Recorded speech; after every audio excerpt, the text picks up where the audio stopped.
Magandang araw mga kakotsero, ito na naman po ang inyong lingkod na si Jigs na magbibigay sa inyo ng giya ngayong araw ng Sabado. No? Ngayon po meron po tayong 7 well-balanced races, no? At ang start time po natin ay alas 4 ng hapon. Ulitin ko po itong aking giya ay fuel review and analysis ko lamang at walang halong information. Simulan na po natin. Race number 1, 3-year-old and above maiden race non-placer. No? Dito po magsisimula ang winner take all at ang distansya po dito ay 1400 meters. Meron po tayong 6 na kalahok. Ito halos pare-parehas lang ang preba na ito, no? 1.16 hanggang 1.18, no? Pagandahan ng gising na lang to. Pero ako, first choice ko po dyan, numero 4, Livispet, no? Sa kay ni Jackie Claro Espare, no? Second choice ko naman po dyan, yung numero 2, Courage, no? Sa kay ni Jim El Ciego. Kaya dito sa race number 1, ang pili ko po, doon ako sa numero 4, Livispet. Panigundo, numero 2, Courage. Sa race number 2, dito po magsisimula ang pick 6 Pilracom rating base handicap system race class for 42 to 56 split, another 1400 meters at dito may siyam na kalahok. First choice ko po rito, yung impresibo ang panalo nakaraang pinarimate. Numero 6 Catania sa kay ni Jackie RC Baldonido, no?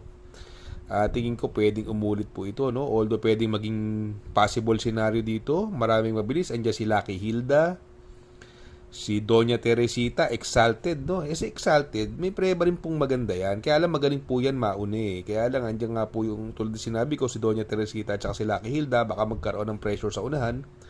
Pumabor kay Catania, no? At second choice ko naman po, numero 9, Calendar Girl, sa akin ni Boss Jenjen Huko, no? Ito yung tingin ko nga makakasunod sa mga nasa unahan, no? Pero ako, lagi ko po sinasama to, yung mga kabayo ni Morales sa Pandeado, no? Yung numero 1, Make No Mistake, coupled with Sai Sisant, no? Sa tingin ko, may tsamba po yan. Maganda pong pandihado, no? Kaya dito sa race number 2, pili ko po. Doon ako sa numero 6, Catania. Panigundo, numero 9, Calendar Girl, no? At pandihado, numero 1, Make No Mistake, coupled with Sai Sisant. Sa race number 3, no? Dito po, magsisimula ang pick 5, no? Pilracom rating base handicap system, Class 5, 17 to 41 split, another 1400 meters. At dito may 6 na kalahok. Anybody's race po ito, no? May dalawa akong mabilis na nakikita. Andiyan si Sky Magic, Winza Maxine, no? Possible pwede naman pong magkaroon ng lutyahan, no? Super Hawk galing sa panalo. Simulang naibalik kay Boss Jenjen Huko, nagpanalo po ito. Magaling talaga sa kanya to si Super Hawk, no? Ilang beses na niya naipanalo niya, lalo na dihado. Ito naman kay Chairman Bong, no? Yung numero 2, Malbatan Island, no? Nabitin lang nung karera to, tersero, no? At itong Avenue Shopper naman, tersero din, last run po ito, no? Dihadong na tersero yan, no? Kaya ito po, tingin ko anybody's race po ito, no? Pero ako po, first choice ko po rito, numero 4, Super Hawk, no? Sa akin ni Boss Jenjen Huko. Panigundo ko naman po, numero 2, Malbatan Island. Sa race number 4, no, dito po magsisimula ang pick 4, no. Pilracom rating base handicap system class for 42 to 56 split, another 1400 meter distance. Meron po tayong 8 kalahok. First choice ko po rito yung solo ere, numero 1, Bababoom, no. Sa kay ni Jackie Pabs Cabalejo, coupled with May 10, no. Si Bababoom, isang mabilis na kabayo. Wala akong masyadong nakikitang medyo matulin na pwedeng bumuliglig sa kanya, no? Pwedeng makabuo ng ere. Tingin ko, basta labas sa connection, malaki panalo. Second choice ko naman po, yung numero 3 na si Robotic Clay, no? Sa kay ni Jackie Patarguse from Jackie Jeffrey Bakaykay. Isang dramating kabayo, no? At always in the money, laging bitin, no? Dito, baka mahusto, no? Pero magsasama po ako ng pandiyado. Numero 6, Matikas sa akin ni Jackie Louis Lunar, no? Ito, magaling sa kanya to. Naipanalo na ni Jackie Louis Lunar yan. Isang derimating kabayo, angkop ang distansya. Sa tingin ko, may tsamba po yan, no? Kaya dito sa race number 4 ang pili ko po. Doon ako sa numero 1, May 10, coupled with Bababoom. Panigundo, numero 3, Robotic Clay.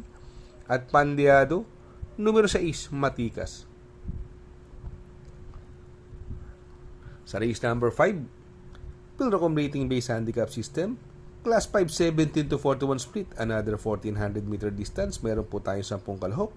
At another anybody's race, pero ako napupusuan ko po dito yung may best time na 1, 13 media. Numero 3, Giselle's Princess sa ni Jackie JC De La Cruz. Hindi lang nauna nung karera to. Medyo malakas yung kalaban niya, no? Sa tingin ko, para sa akin, sa sarili kong opinion, galing bakasyon. Tapos medyo maganda na rin ang tinakbo kahit na galing bakasyon. At tingin ko siya mauuna rito. Malaki panalo. Numero 3, Giselle's Princess. Siya po ang first choice ko rito, no? Ang second choice ko po, dahil possible na may magbigay ng pressure sa kanya, andyan yung Marengo at saka si Wallop, no? Yung numero 5, Magna Cum Laude from Jackie Ed Jordan Guerra, binigay na sa may gamay yung Jackie JR de Ocampo. Alam naman natin ilang beses din pinanalo Jackie JR de Ocampo yan, si Magna Cum Laude. Tingin ko siya yung mahigpit na makakalaban ni Giselle's Princess dito, no? Kung magsasama po ako ng pandiado, ito galing sa segundo, nabitin lang nung karera eh. Numero 2, Cole is a roll, no? Sa kay ni Jackie RC Simasio, gumaangan timbang. Nung karera, ang ganda na ng tinakbo to, segundo, nadihado po ito.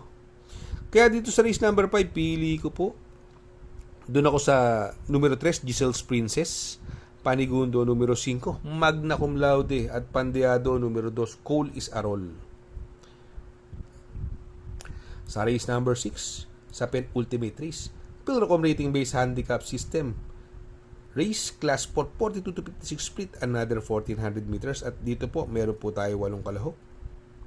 Para sa akin po, ito, tingin ko lamang, masyadong magaling lang yung nakalaban nito. Nung nakaraan, nahabol siya kagad. Numero 3, Queen Marchesa, isang imported na kabayo, outstanding nakaraan to sa kay Onil Cortez. Ngayon, binigay na po kay Tanya Nabarosa. At sa tingin ko, siya na mauuna rito. Dito sa race number 6, sosolohin ko na po yan. Numero 3, Queen Marchesa.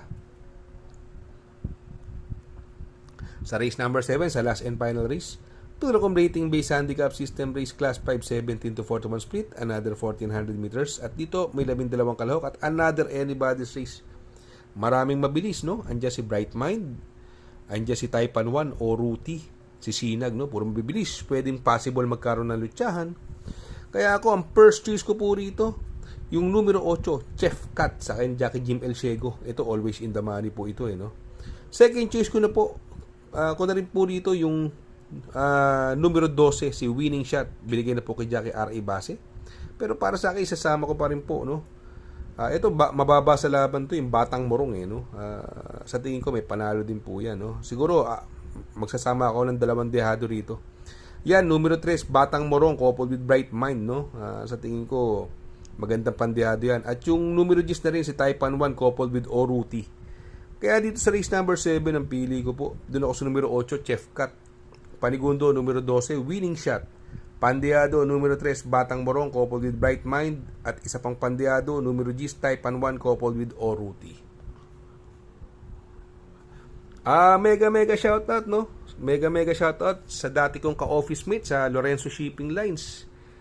Ang surot ay Suro King, no? Magaling magsuro yan. Forklift operator namin yan. Mahusay yan. Si Ernesto Tualya, no? AKA Tito Bebo, no? Si Tito Beb. Tsuhin namin yan sa Lorenzo Shipping. Mega shoutout kay Ernesto Tualya, kay Tito Bebo. Shoutout nga pala kay Sir Pax ng Barkadahan OTV. Located po siya sa 1139 New Antipolo Street, Corner Vargas. Malapit lang po sa Abad Santos, yung bagong ginawang tulay. Very convenient and attentive po ang mga tao. Pwede po kayong mag-EB at party while betting on racing. Good luck mga kakutsero. Sana po matapat ang ating giya at yung mga nakasunod. Sana po ay magsitama po kayo. Ako yung makikiusap lamang at makikisuyo sa inyo na please like, share, subscribe, and hit the notification bell para update kayo sa aking mga giya. Good luck po and happy racing!